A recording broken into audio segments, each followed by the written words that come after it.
Welcome to the Learning Pines YouTube. We hope this video helps. In this video, I will explain how to cook Leche Flan. First, let's create that beautiful golden caramel base. Gently melt about 1/2 cup of white granulated sugar in a heat-proof pan over a low to medium heat without stirring.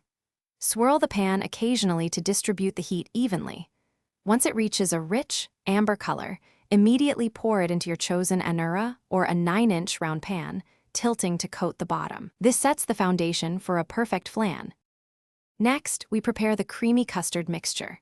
In a large bowl, combine 12 egg yolks, 1 14-ounce can of condensed milk, and 1 12-ounce can of evaporated milk. Add about 1 teaspoon of vanilla extract for a lovely aroma. Gently whisk these ingredients together until just combined, being careful not to create too many air bubbles. Then, pour this mixture through a fine mesh sieve directly into your caramel-lined anura. This important step ensures a supremely smooth and velvety texture. Now, it is time for the steaming process. Carefully cover your anura tightly with aluminum foil to prevent any water from seeping into your custard.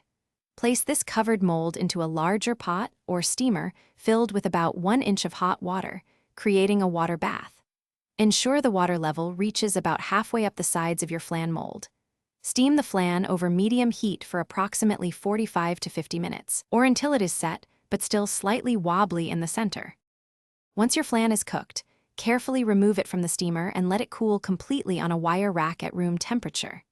After it cools, transfer it to the refrigerator for at least 4 hours, or ideally overnight.